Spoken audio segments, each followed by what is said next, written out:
네? 네. 안녕하세요. 안녕하세요. 오늘 크리스마스 이브죠. 오전 수업 끝나고 저녁에는 저 해운대 가가지고 술 한 잔씩 하세요. 네. 해운대 한번 가고 싶은데 기회가 안 되네. 자, 어디 이제 오늘 99페이지 하죠. 한번 펴보실래요? 99페이지.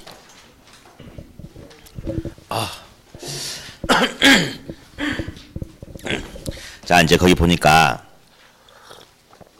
이제 저당의 유동화와 이제 부동산 증권이란 게 있는데 일단 용어를 잠깐만 한번 생각해 볼게요. 그 이제 유동화가 중요한 소리인데 유동화라는 용어 자체가 우리에게 주는 어감은 뭔가 꽉 이렇게 묶여 있다 뭐 이런 게 아니고 뭔가 이렇게 움직일 수 있게끔 한다 뭐 이런 어감을 주지 않습니까? 그렇죠? 자, 그러면 일단 유동화 개념 가지고 이제 한번 가볼까요? 자, 칠판 여기 보겠습니다. 첫 번째 이제 저당의 이제 유동화다라고 이렇게 이야기를 하는데, 자, 은행이 말이죠. 예금 가입자들이 이제 은행에 예금을 해요. 그래서 이제 은행이 예를 들어서 1,000억 원의 돈을 가지고 있다라고 가정을 합시다. 1,000억 원의 돈을 가지고 있다. 근데 이제 은행은 그 우리가 저번 주에 이제 에이드 마진이라고 이야기했잖아요. 그래서 이제 고객이 은행에 예금을 하면 은행은 예금 가입자에게 예금에 대한 이자도 주고 마진도 먹으려면 대출을 해야 되잖아요. 돈 장사를 해야 되지 않겠어요? 그래서 이제 은행이 이 돈 가지고 대출을 까는 거예요. 이렇게 뭐 갑돌이 일돌이 얼마씩 막 이렇게 깔아. 자, 그런데 돈을 빌려주는데 그냥 빌려주는 게 아니고 뭔가 담보를 손에 쥐고 돈을 빌려주겠죠. 그러면 이제 차입자로부터 우리가 흔히 말하는 근저당을 설정받지 않겠습니까? 맞죠? 근저당권을. 자, 우리가 흔히 대출 받을 때 은행에 설정해주는 근저당권을 뭐라 불러주냐면, 주택 저당 채권이라고 불러줘요. 자, 우리 시험에서는 자, 우리가 흔히 말하는 근저당권을 뭐라 불러준다? 주택 저당 채권이다라고 하는데 한마디 더 할게요. 차입자는 은행하고 1대1 거래를 하는 거지만 은행은 한 명의 차입자하고만 거래하는 게 아니고 다수의 여러 명의 차입자하고 거래를 하겠죠. 그러면 저당권도 하나가 아니고 여러 개의 저당권을 가지고 있을 것 같은데요. 그래서 여러 명의 차입자에게 돈을 빌려줬기 때문에 은행도 저당권을 여러 개 가지고 있다라고 이렇게 하자. 자, 그러면 하나가 아니고 여러 개래요. 저걸 갖다가 집합물이라고 합니다. 집합물. 그래서 자, 이 노란색 묶음 있죠? 요걸 갖다가 이렇게 읽어줘. 자, 한번 읽어볼게요. 시작. 주택 저당 채권 집합물이다 라고 이렇게 합시다. 이걸 가지고 있으면 은행은 차입자로부터 또박 5% 원리금을 받아먹을 수 있답니다. 근데 아침에 시작하자마자 영어 좀 써도 됩니까? 혹시 불편하시면 안 하려고요. 그리고 이제 우리는 또 1층에 또 은행이 있기 때문에 좀 괜찮을 것 같은데 좀 한번 쓸게요. 좀 불편하면 이야기해서 바로 지워버릴 테니까. 혹시 이거 아실는지 모르겠어요. 좀 어려운 건데. 이거 하세요? 아니 저는 그냥 아냐고 여쭤보는 거예요. 이게 뭐예요? 은행이구나, 은행. 자, 은행이구나. 갑돌이가 자기 동네에 저축은행이 있더라고요. 그래가지고 갑돌이가 여기다가 2천만 원을 예금했어요. 2천만 원을. 근데 을돌이도 여기다 예금을 하고 이렇게 이제 병돌이도 예금을 하고 이렇게 예금했는데 갑돌이 이제 아침에 밥을 먹고 있는데 이 반가운 은행이 TV 나오는 거야. 우리 동네 저축은행이 자기가 돈 집어넣는 데다가 그래서 막 나와. 그래서 내가 저기다 예금했는데 하고 되게 좋아했는데 알고 봤더니 이 저축은행 임원이 뇌물 받아먹고 불법 대출해줘가지고 대출금 회수가 안 돼가지고 지금 은행이 굉장히 심각한 위기에 봉착했다 뭐 이런 소리 나오는 거야. 그럼 갑돌이 같은 경우는 밥 먹다가 숟가락 어떻게 해야 돼? 그죠? 팍 던지고 얼른 펄떡 일어나야 되겠죠. 그리고 은행에 세워라 내워라 양반 걸음하고 워킹하면 돼 안 돼? 어떻게 해야 돼? 뛰어가야 되겠죠. 요건 알려나 모르겠다. 이거 뭐예요? 런이죠. 우리가 이제 뱅크런이라는 소리가 가끔 TV에 나오잖아요. 뉴스 같은데. 그럼 그게 뭐냐면 갑돌이가 보니까 자기가 예금한 그 저축은행이 문제가 생기는 거예요. 그럼 이제 영업정지 맞거나 뭐 그럴 수가 있잖아요. 그러니까 빨리 남이야 죽든 말든 자기 돈 찾으러 은행에 뛰어가. 근데 아침에 이 뉴스를 갑돌이만 봤을까요? 다른 사람도 다 봤겠죠. 그럼 을돌이도 밥 먹다가 숟가락 어떻게 하겠어? 던지고 어떻게 해? 뛰어가죠. 그래서 동시에 사람들이 이 은행으로 예금을 찾으러 뛰어가 버린 거야. 그럼 이제 예금 지급 준비율이라는 게 있어요. 그냥 제가 임의로 숫자를 넣어서 해보면 은행에서 100억을 가지고 있는데 중앙은행에서 야, 그러니까 은행은 이제 그 예금 가입자들이 가입한 그 예금 가지고 돈 장사를 하는 건 당연한 건데 언제든지 고객이 돈 찾으러 올지 모르니까 그 예금 중에서 받은 수신된 돈 중에서 일정 부분은 예금 지급 준비율로 묶어놓는 거거든요. 예를 들어서 10%를 묶어놓는다라고 하자. 그러면 은행이 100억을 갖고 있지만 10억 원은 대출을 하면 돼, 안 돼? 안 되고 놔둬야 돼요. 나머지 90억만 가지고 대출해 줘야 되거든요. 근데 사람들이 동시에 은행으로 돈 찾으러 와버리면 은행은 예금 가입자들에게 예금을 제대로 지급할 수 있어요, 없어요? 없죠. 그러다 보면 은행이 파산할 수 있겠습니까? 자, 이런 문제가 생길 수가 있다 이거예요. 그러면 은행이 대출을 깔다 보니까 여유 자금이 사라질 수가 있죠. 돈이 없을 수 있죠.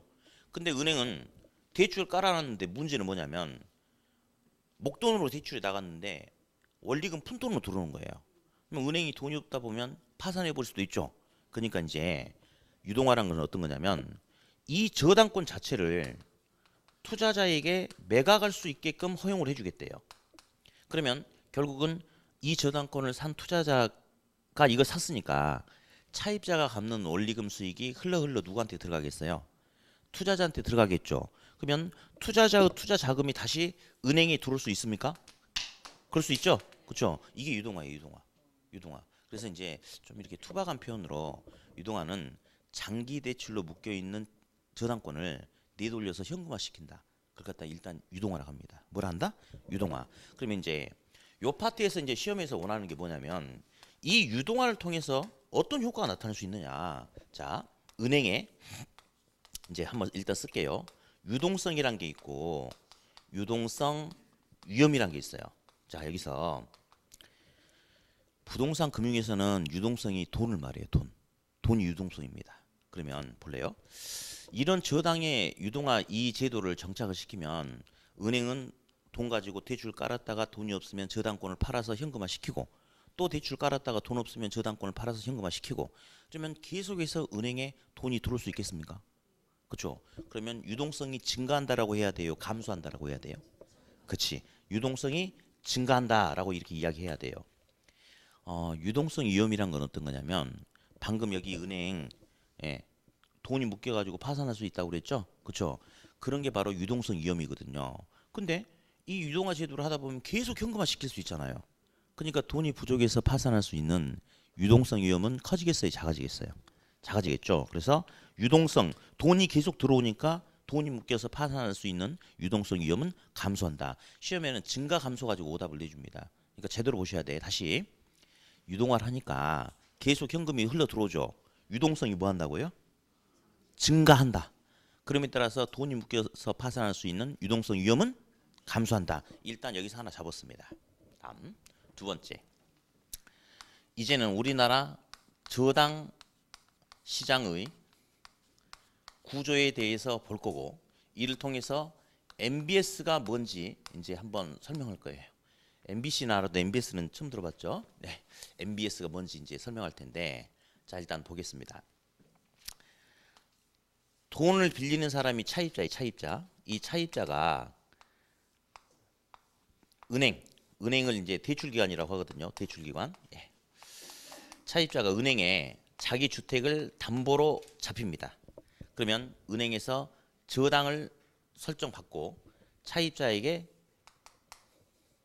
대출을 해줍니다. 자, 일단 이 시장을 1차 저당 시장이라고 불러주거든요. 자, 무슨 시장? 1차 저당 시장. 자, 요거 읽어보실래요? 담보 대출. 다시 시작. 담보 대출. 자, 우리 담보 대출이 뭐냐라고 시험에 나올까요? 안 나오죠. 담보 대출 그 자체가 뭐가 중요합니까? 다 하는 건데. 근데 우리가 지금 배우고자 하는 것은 유동화라는 저 부분을 배우려고 하는데 1차 저당 시장에서는 단순하게 뭐만 나타나고 있죠? 말 그대로 담보 대출만 나타나고 있죠. 그래서 여기서 시험에 여러 번 출제가 됐는데 1차 저당 시장에서는 우리가 관심 있는 유동화의 모습이 있어요, 없어요? 없고 단지 뭐만 나타나요? 단지 담보 대출만 나타나는 시장이죠. 그래서 1차 저당 시장에서 저당의 유동화가 나타난다 이런 소리 하면 돼요, 안 돼요? 안 되죠. 안 되죠. 다음 이제 그러면 은행은 차입자로부터 여러 개의 저당권을 가지고 있는 거죠, 이렇게. 자, 이거 다시 한번 읽어주세요. 이게 뭐죠? 시작. 주택 저당 채권 집합물을 가지고 있으면 또박또박 5% 이자를 은행이 받을 수 있는데 은행이 돈이 없잖아요. 돈이 없으면 이 주택 저당 채권 집합물을 매각을 할 수 있도록 해준대요. 그래서 누굴 통해서 매각이 이루어지냐면 한국주택금융공사를 통해서 매각을 할 수 있게끔 해준대요. 어디? 저기 한국주택금융공사에서 공급하는 아파트 이름이 뭔가요? 뭐 휴문시안가? 맞나요? 맞아? 그러니까 한국주택금융공사에서 공급하는 아파트 이름이 뭐지? 저기 그것은 LH공사고, 요거는 그 아파트 만드는 회사가 아니니까 절대 딴 데 가서 이야기하시면 안 돼요. 요거는 방금 토지주택공사가 이제 그런 거고, 요거는 아파트 공급하는 공기업이 아니고 주택금융과 관련된 규제, 지원 뭐 이런 걸 하는 공기업이에요, 공기업. 예. 그래서 이제 LH 아닙니다. 예. 그렇죠. 오늘 좋은 거 배웠어요. 그럼 이제 한국주택금융공사가 저 주택저당 채권 집합물을 기초로 주택 저당 증권인 MBS란 걸 발행합니다. 스톱. 이쪽으로 다시 오세요. MBS가 뭔지 설명을 좀 할게요. MBS가 뭔지 설명할게요. 일단 요 용어도 다시 한번 써볼게요. 부채 증권이라는 용어도 써볼게요. 자, 이거 한번 읽어보실래요? 시작. 여기 증권이란 말이 나왔죠. 증권이란 것은 뭔가 투자를 통해서 수익을 얻고자 하는 게 증권이에요. 맞죠? 그렇죠? 근데 앞에 보니까 부채란 말이 붙었지 않습니까? 그래서 보니까 요 부채 증권이라는 용어 자체를 그냥 해석해 보니까 부채로부터 비롯되는 채권 채무 부채로부터 비롯되는 원리금 수익을 얻기 위해서 만들어 놓은 상품이다. 그래서 부채 증권인가 봐요. 그죠? 그냥 용어를 읽어 보니까. 다음 MBS에 대해서 설명할게요. MBS에 대해서. 자, 내가 저 사람이 저한테 지금 자기 주택을 담보로 저한테 맡기고 돈을 빌려달라고 한 거예요. 그럼 제가 저당 설정 받고 돈을 빌려줍니다. 이걸 이제 뭐 시험에는 나오지 않는 용어지만 뭐 1대1 또는 개별 저당이다라고 하는데 중요하지 않아요. 근데 이제 이럴 경우에는 위험이 클 수가 있어요. 저 사람이 연체해 버릴 수도 있고 저 사람이 담보로 잡혀놓은 주택이 간밤에 불이 나가지고 담보 가치가 날아가 버릴 수도 있고 막 그런단 말이에요. 자, 근데 이제 MBS는 어떤 거냐면 저당권이 한 개가 아니고 예를 들어서 100개의 저당권이 이렇게 있다라고 가정할게요. 100개. 이 100개의 저당권을 아예 한 개의 상품으로 MBS 상품으로 만들어 되겠대요. 자, 어디? 저당권이 100개가 있다고 그랬으니까 차입자가 몇 명 있는 거예요? 100명 있는 거죠. 자, 그러면 이 저당권에 대한 이자율이 5%라고 가정할게요. 그러면 100명의 차입자가 단 한 사람도 연체를 하지 않고 제 날짜에 원리금을 갚으면 MBS의 평균 수익률은 정확하게 5%가 되겠죠. 그렇죠? 그런데 그건 말이 안 되잖아요. 어떻게 100명의 차입자가 단 한 사람도 연치 않고 그럴 수가 있어요. 이 중에서 몇 사람이 빵꾸를 낼 수도 있겠습니까? 그렇죠? 그러면 MBS 평균 수익률은 절대 5%가 될 수 있다 없다? 절대 없습니다. 그래서 MBS 수익률은 일반 대출 수익률보다 낮다. 그러나 이건 시험에 안 중요합니다. 안 중요해. 항상 뭔가 대가 있겠죠? 유형과 수익은 비례한다고 그랬으니까 이제 이 부분이 이제 중요한데 이제 다시 또 보자. 일단 수익률은 작다. 예, 일반 대출에 비해서. 근데 100개의 저당권을 한 세트로 묶어놔 가지고 그중에 일부가 연체가 생긴다 하더라도 나머지 대다수에서는 정상적인 원리금이 들어올 수 있습니까?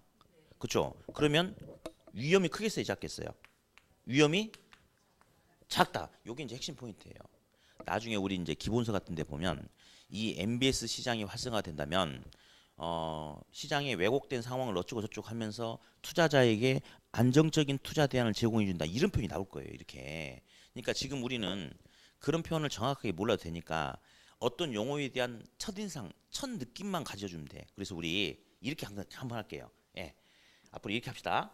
MBS는 안전한 거죠. 그래서 이렇게 합시다. MBS는 안전빵이다 해서 시작. MBS는 안전빵이다. 그냥 우리 이렇게 하자고 학원에서는. 그러면 위험이 크다 작다. 위험이 작다. 그래서 우리 그냥 어떻게 하자? MBS는 안전빵이다. 일단 이렇게 감 잡읍시다. 네. 자, 일단 MBS라는 게 대충 어떤 건지 설명을 했어요. 자, 그러면 이제 MBS는 부채증권이라고 이야기해요. 자, 일단 MBS는 무슨 증권?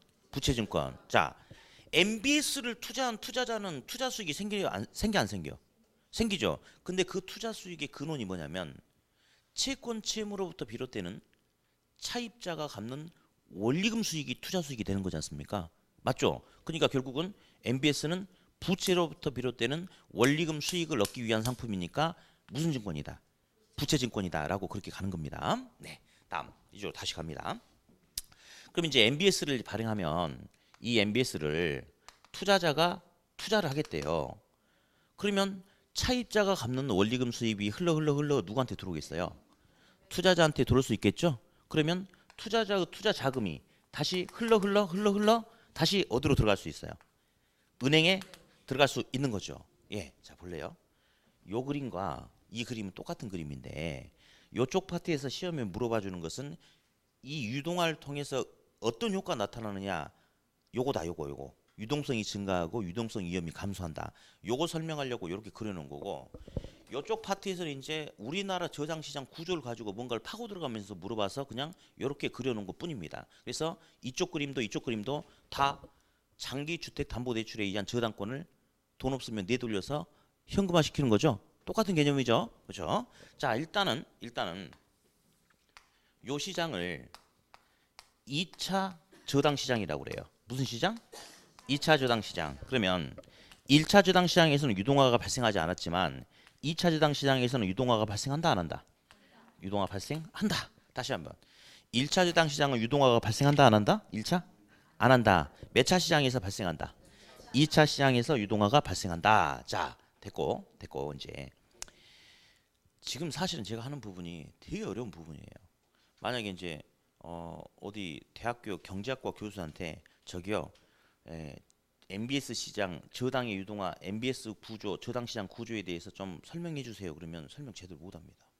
너무 이제 어려운 소리인데 근데 이제 제가 알아듣게 설명 잘 해줄 건데 근데 오늘 제가 이제 설명 끝나고 나서 다 알아듣기 정말 쉽게 마지막까지 여기까지 할게요. 근데 특징이 있어요. 오늘 수업 끝나면 와 우리 선생님 너무 설명을 잘해줬다라고 할 거야 아마. 근데 오늘은 이해를 하는데 며칠 지나면 다 날아가 버립니다. 왜 그런지 아세요?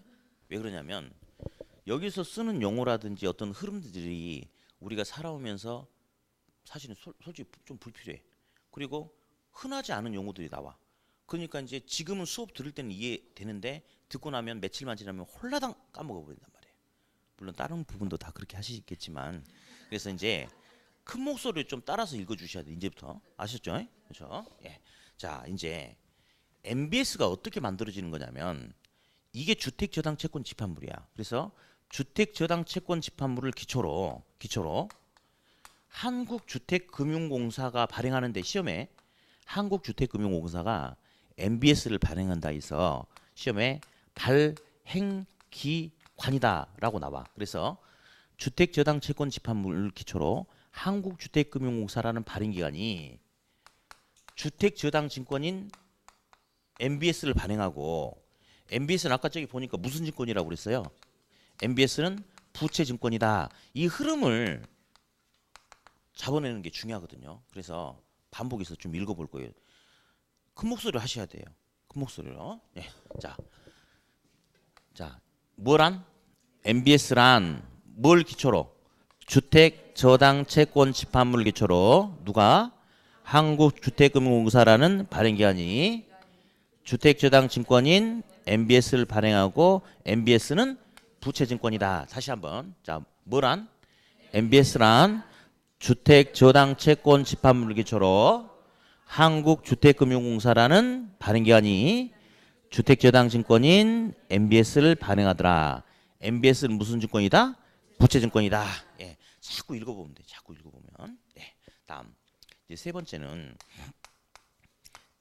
MBS 구조에 대해서 보겠는데, 자 어, 발행기관이란 주체가 주택저당 채권 집합물 기초로 MBS라는 상품을 발행하면 요걸 갖다가 투자자라는 사람이 투자를 하는 거거든요. 그러면 MBS는 크게 증권 형태하고 채권 형태로 발행이 됩니다. MBS는 어떤 형태? 증권과 채권 형태로 발행이 되는데 어디? 우리 한번 이제 용어를 볼 거예요. 또 증권, 채권이란 말이 있는데 어디? 증권시장에서 갑돌이가 모 회사 주식을 샀는데 주가가 오를 수도 있고 주가가 떨어질 수도 있죠. 그러면 발행기관이 책임지는 겁니까? 투자자가 책임지는 겁니까? 투자자가 책임지는 거죠. 그래서 증권은 누가 책임지는 거냐면 투자자가 책임을 지는 겁니다. 다음 채권, 국가가 발행하는 국채, 지방채, 공채, 회사채 뭐 이런 거 있지 않습니까? 그렇죠? 그것은 발행한 주체가 야 내가 책임지고 발행한 주체가 내가 책임지고 이자율 2.8% 줄 테니까 나를 믿고 좀 투자 좀 해달라 그런 식이거든요. 그러면 이런 채권은 누가 책임지는 거예요? 그렇죠? 발행기관이 책임을 진다라고 이렇게 이야기합니다.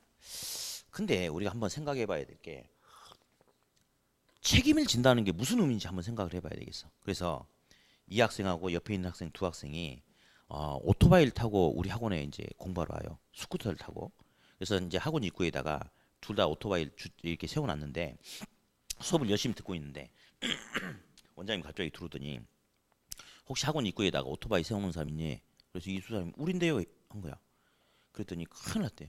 왜요? 했더니 오토바이 둘 중에 한 대가 넘어져가지고 그 옆에 지나가던 사람이 다쳤다.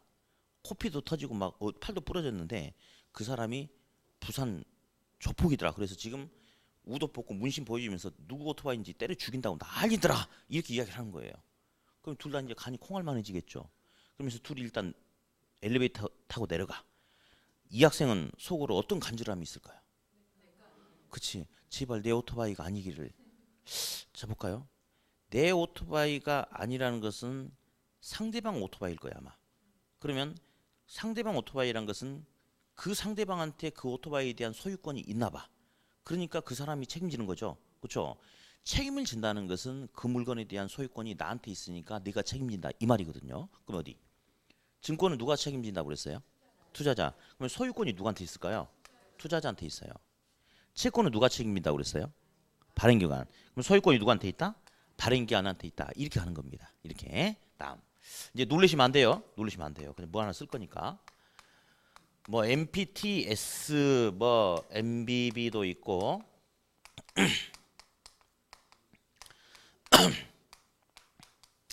지금 모기지 패스스루 시큐리티 이체증권 뭐 이런 용어 절대 몰라도 됩니다. 자, 그럼 이제 이거 가지고 이야기를 하는데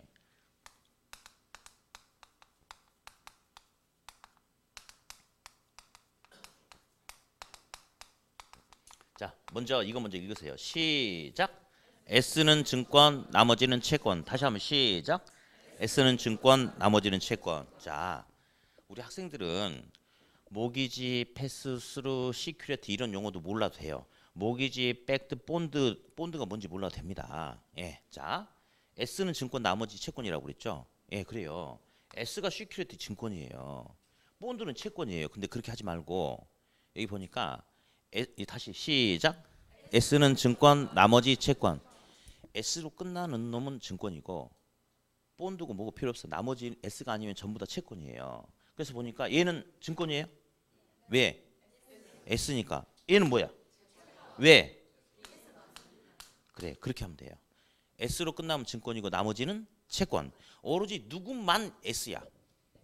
MPT S만 S죠. 그러니까 MPT S만 S니까 얘만 증권이고 나머지는 몽땅 다 뭐다? 채권. 다시 한번 시작. S는 증권, 나머지는 채권. 자, 이러면 돼요. 자, 이제 제가 이제 어쨌든 복잡한 내용에서 가장 주된 뼈대를 이제 추려냈단 말이에요. 이제 다시 처음부터 가서 큰 목소리로 읽어봐야 돼. 큰 목소리로. 자, 이제 저당의 유동화가 뭔지 잠깐 개념 잡았고 내돌려서 돈 만드는 게 유동화니까. 자, 유동화를 통해서 누구의 뭐가 유동성이 증가한다. 돈이 계속 들어오죠. 그러니까 누구의 은행의 유동성 위험은 감소한다. 그러니까 이게 증가 감소 가지고 오답을 내니까 헷갈리면 안 돼요. 돈은 들어오는 거야 계속. 그죠? 증가. 그러니까 돈이 묶여서 파산할 수 있는 유동성 위험은 당연히 감소. 네. 그래요. 다음. 1차 저당 시장에서는 유동화가 발생하지 않는다. 유동화는 몇 차에서? 2차 저당 시장에서 유동화가 발생한다. 다음. 크게 읽으세요. 뭐란? MBS란 뭘 기초로? 주택저당채권 집합물을 기초로 한국주택금융공사라는 발행기관이 주택저당증권인 MBS를 발행하고 MBS는 부채증권이다. 한 번 더 갑니다. 시작. MBS란 주택저당채권 집합물을 기초로 한국주택금융공사라는 발행기관이 주택저당증권인 MBS를 발행하고 MBS는 부채증권이다. 다음. MBS는 증권과 채권 형태로 발행이 된다라고 말씀드렸죠. 예. 증권은 누가 책임져? 투자자. 시험에는 책임진다라고 표현 안 돼요. 예. 소유권이 누구한테 있냐 그렇게 물어봐. 그래서 제가 이제 알려드린 거예요. 책임을 진다는 것은 그 물건에 대한 소유권이 그놈한테 있으니까 그놈이 책임지는 거죠. 그러니까 증권은 소유권이 누구한테 있어? 투자자. 채권은 누가 책임진다고 그랬죠? 발행기관. 그러니까 소유권이 누구한테 있다? 발행기관한테 있다. 그리고 결정타 시작. S는 증권, 나머지는 채권. 누구만 S야? MPT S만 S로 끝났으니까 MPT S만 증권이고 나머지는 몽땅 다 뭐다? 채권이다. 그러면 MPT S는 소유권이 누구한테 있어? 증권은 투자자가 책임진다고 그랬으니까 소유권이 누구한테 있어요? 투자자한테 있죠. CMO는 S가 아니니까 채권이니까 발행기관한테 있는 거죠. 예, 나중에 이제 그렇게 하나씩 대입시키면 됩니다. 그래서 이렇게 정리하면 돼요. 너무 설명 잘해줬죠? 그래요. 근데 아까 이야기했듯이 잊어버린다니까. 아니 이렇게까지 설명 잘해줬는데도 잊어버린 이유는 첫 번째 우리 학생들 머리가 나쁜 이유가 있고 농담이고 두 번째 머리 나쁜 게 아니고 이게 이런 용어를 처음 들어봤잖아요. 그러니까 금방 잊어버리는 거야. 근데 걱정 마. 우리한테는 아직도 10달이라는 시간이 남았어요. 계속해서 내돌리다 보면 다 내 거로 잡아낼 수 있습니다. 그러니까 이제 다음에 또 1, 2월 달 과정 때 요 파트가 시작되잖아요. 그럼 제가 그때도 읽으라고 할 거예요. 근데 그때는 또 새로운 얼굴들이 들어오죠. 그러니까 여러분들이 크게 읽어주는 거야. 그러면 다른 사람들이 어쩔 수 없이 어떻게 하겠어? 크게 따라서 할 수밖에 없겠죠. 그래서 어쨌든 이쪽 파트만 되면 큰 목소리로 같이 한번 읽어보는 겁니다. 그러면 머릿속에 금방 들을 수가 있어요. 그렇게. 네. 자, 이제 유동화 이제 부동산 증권이라는 용어를 한번 이제 가봤고요. 다음에 이제 102페이지 한번 볼 텐데. 아이고. 어제는 저 수업 끝나고 260km를 달려가지고 부산까지 여러분 보고 싶어서 새벽에 왔습니다. 그랬더니 피곤해 죽겠네. 자 이제 102페이지 중간에 그 박스가 하나 있는데 용어를 한번 들어봐야 될 게 하나 있네요. 그 박스 보니까 뭐 박스 안에 부채금융이라는 용어도 있고 지분금융이라는 용어도 하나 보이시죠? 그렇죠? 그럼 일단 요거 좀 보실까요? 자, 저 좀 지울게요. 부동산이란 걸 가지고 만약에 10억 원을 만들어 내려고 한대요. 그러면 부동산 금융이라고 그래. 부동산을 이용해서 필요한 자금을 융통했다 해서 뭘 한다? 부동산 금융이다라고 하는데 크게 우리 시험에서 부동산 금융의 방법 두 가지를 제시합니다. 자, 부동산을 가지고 10억을 만드는데 첫 번째는 은행에 담보로 제공하고 저당을 설정해 가지고 10억 원을 만들어 낼 수도 있죠. 그러면 이런 경우에 20억 원은 갚기로 한 거예요? 안 갚기로 한 거예요? 갚기로 하고 빌린 거 아닙니까? 그렇죠? 그러면 이런 경우를 부채를 떠안아서 필요한 자금을 융통했다 해서 빌렸다. 그래서 이런 경우를 부채금융이라고 그래요. 무슨 금융? 부채금융. 다음. 이번에는 10억을 만드는데 이런 방법이 있죠. 자기 부동산 지분 전부 또는 일부 부동산의 소유권을 매각해 가지고 10억 원을 손에 쥘 수도 있습니까? 맞죠? 그럼 이 돈은 갚아야 돼요? 안 갚아도 돼요? 안 갚아도 되는 거죠. 자기의 지분을 매각해서 필요한 자금을 융통했다 해서 지분금융이다라고 이렇게 이야기합니다. 그래서 일단 용어 한번 들어봤고, 자 이제 지분금융 방식 중에 보니까 거기 보니까 신디케이트라는 용어가 하나 있을 거예요. 신디케이트 보이시죠? 이제 바로 밑에도 역시 큰 2번에 신디케이트가 있는데 그게 시험에 좀 잘 나오거든요. 딱 지문 하나만 나와. 그래서 제가 설명 좀 해볼게요. 제가 이제 해운대에다가 100억짜리 오피스텔 개발 사업을 하려고 그래요. 지금 제가. 근데 부산은행에서 돈을 빌려가지고 개발 사업을 하면 무슨 금융이죠? 부채금융이죠. 그죠? 근데 그렇지 않고 제가 우리 학원생 99명한테 야 저기다 개발 사업하면 돈 좀 되니까 나까지 포함해서 우리 1억씩 지분 출자해가지고 100억 모아서 개발 사업을 하자. 그래서 끝난 다음에 분양해가지고 나눠 가지자. 그게 바로 신디케이트야. 근데 방금 설명했던 신디케이트가 뭔지는 안 물어봐. 그러면 신디케이트는 채권형 부채금융이다라고 시험에 나와. 맞아 틀려? 아니죠. 이거는 빌린 게 아니고 지분 출자가 이루어진 거죠. 그래서 신디케이트가 뭔지 설명했지만 그게 나오는 게 아니고 신디케이트는 부채금융이냐 지분금융이냐 그게 나와요. 무슨 금융이죠? 지분금융이다. 네, 그렇죠. 그래서 그 소리 한번 들어봤고요. 네, 다음. 또 영어를 또 해야 되는데 부담스럽네. 1교시 때부터 막 영어 하려니까 좀 되게 부담스러운데요. 어쨌든 하다가 좀 불편한 거 그러면 손 드세요. 그러면 바로 그냥 지워버릴 테니까. 예. 자 밑에 보니까 이제 시험에 제법 출제가 뭐 잘 되고 있는 게 그 프로젝트 파이낸싱이라는 게 하나 있어요. 예. 자 일단 볼게요. 프로젝트 파이낸싱 부동산 개발 사업을 하기 위해서 필요한 자금을 융통하는 게 파이낸싱이에요. 근데 여기서 핵심 포인트가 뭐냐면 부동산을 담보로 자금을 융통하는 게 아니고 개발 사업의 미래 수익성, 예. 뭘 담보로? 수익성을 담보로 대출을 끌어내는 게 바로 프로젝트 파이낸싱입니다. 자, 그럼 일단은 프로젝트 파이낸싱은 부동산 담보대출이 아니고 무슨 담보대출이다? 수익성 담보대출이다.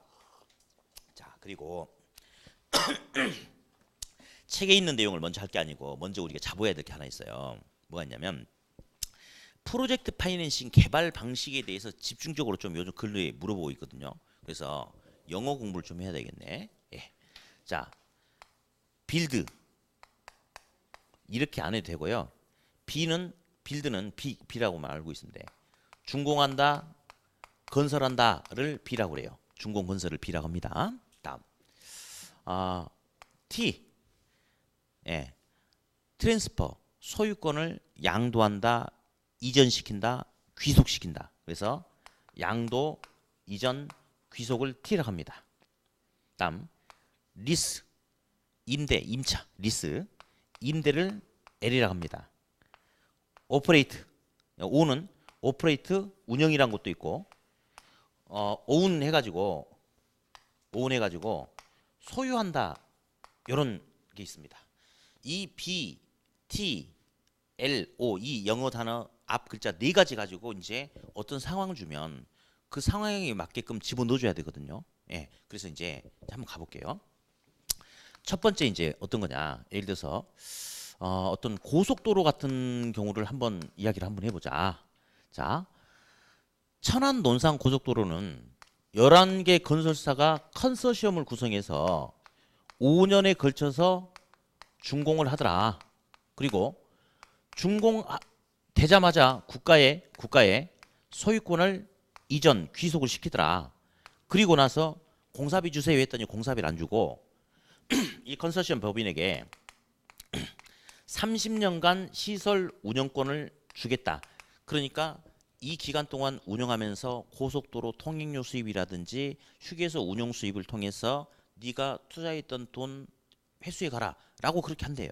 자, 그러면 이렇게 상황 주고 이게 무슨 방식이냐라고 물어보면 자, 맨 앞은 전부 다 B예요.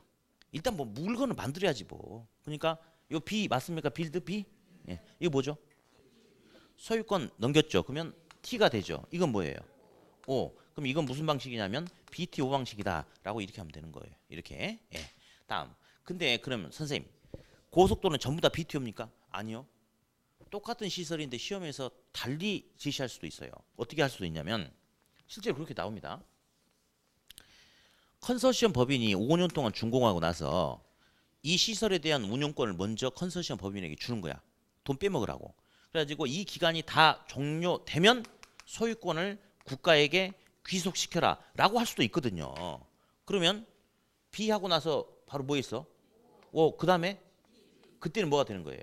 BOT 방식이 되는 거예요. 이렇게. 그래서 그러니까 이게 조심을 하셔야 되는 게 뭐 어렵거나 이런 거 전혀 아닌데 저기 어떤 상황을 어떻게 주냐에 따라서 영어 단어 순서가 바뀔 수 있다는 거. 그러니까 차분하게 그냥 넣어주면 됩니다. 일단 요런 스타일의 게 하나 나오고, 예, 또 요것도 물어보네. 우리 발전소 이야기해 볼까요? 발전소. 우리나라 발전소 기술이 세계 최고 수준이죠. 그죠? 예, 물론 비리도 세계 최고 수준이고, 그래요. 예. 근데 예를 들어서 그 베트남이란 나라가 우리나라 수자원공사하고 어떤 발전소 개발 계약을 했대요. 그래서 우리나라 수자원공사한테 발전소를 만들어 달라고 했대. 그래서 10년에 걸쳐서 발전소를 건설했대. 다음, 왜 베트남은 지네가 만들지 우리나라 수자원공사한테 발전소 만들어 달라고 했을까요? 기술력이 안 되니까 그렇지 뭐. 그죠? 그러면 만들어 줬는데 만들어 주고 자, 돈 내놔. 갈게. 가버리면 어떻게 누가 운영하라고. 그죠? 그러니까 계약서에 이게 있어요. 수자원공사가 이 시설에 대한 소유권을 가지면서 그러니까 예를 들어서 최소 30년간 소유권을 가지면서 30년간 이 시설을 운영을 하고 난 이후에 처분하든 어떻게 하든 이렇게 해라라고 계약을 맺는 거야. 왜냐? 베트남은 지금 이 발전소를 만들 기술력이 안 되니까 일단 우리나라 수자원공사가 직접 이렇게 운영을 해야지. 물론 이제 돈을 받고 하겠죠. 그러면서 그 기간 동안 그 나라 기술자들이 참여하면서 기술력을 다 빼먹겠다 이거죠. 그렇죠? 자, 이거는 무슨 방식이냐? 자, 앞은 전부 다 뭐예요? B죠. 그다음 이거 뭐였죠? 오운 소유했어요. 이거 뭐였어요? O 운영했죠. 그러니까 이건 무슨 방식이라고 그래?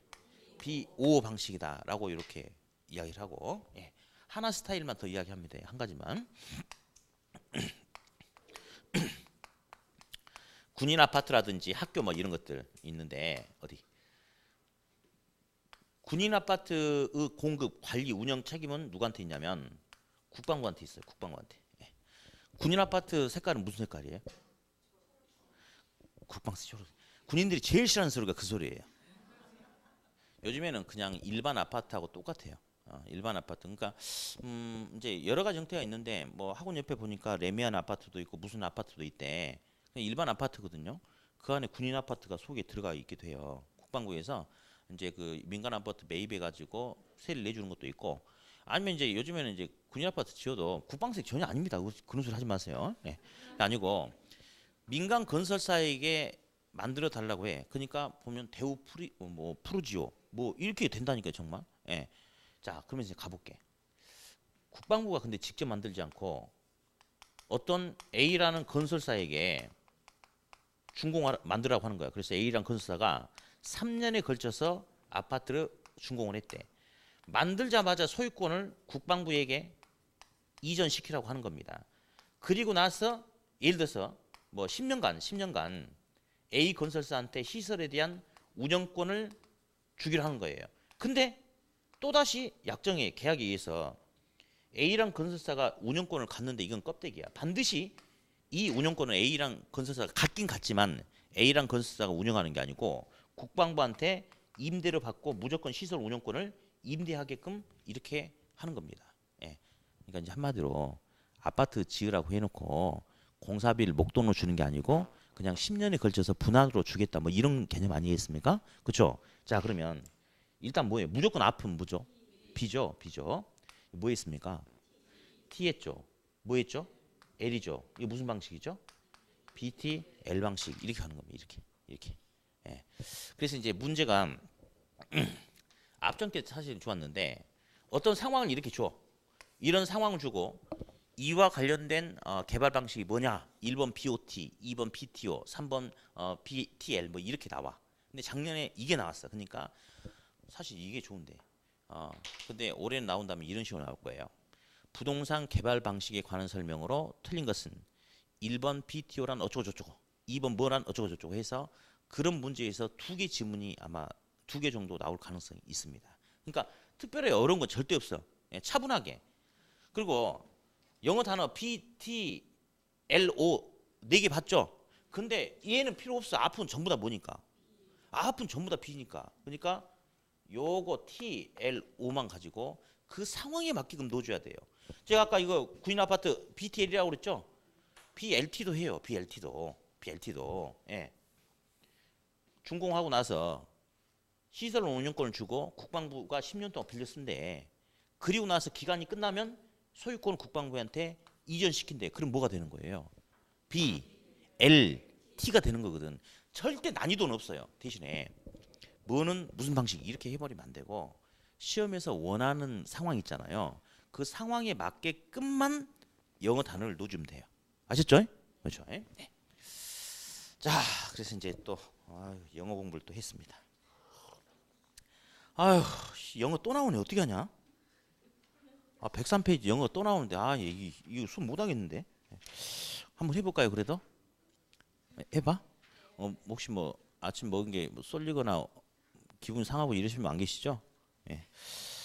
103페이지 맨 밑에 보니까 부동산 투자회사 리츠라고 보이세요? 이제 그거 이제 해야 돼 또. 리츠. 자, 칠판 여기 보실까요?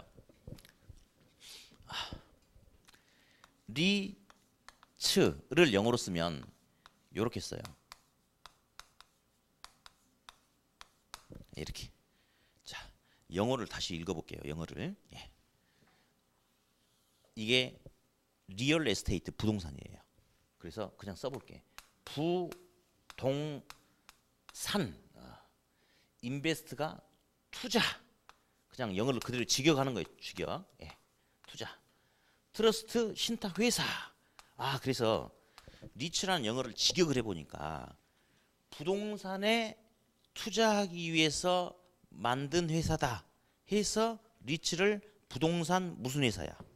투자 회사다라고 그렇게 이야기합니다. 영어를 직역해 보니까. 예. 자, 영어 거꾸로 가볼 거예요. 거꾸로 가볼 겁니다. 트러스트가 회사야. 회사인데 인베스트 투자를 하는 회사래. 회사인데 투자를 하는 회사래. 투자 대상이 뭐래? 예, 여기 함정 조심하셔야 돼. 영어를 읽어보니까 분명히 이 회사는 투자를 하기 위해서 만들어 놓은 회사인데 투자의 대상이 분명히 딱 정해졌군요. 뭐죠? 보니까 그냥 영어를 읽어보니까 부동산에만 투자하기 위해서 만들어 놓은 회사군요. 맞죠? 그죠? 예. 그래서 리츠는 부동산에만 투자하기 위해서 만들어 놓은 회사를 일단 리츠라고 한다. 그러면서 첫 번째.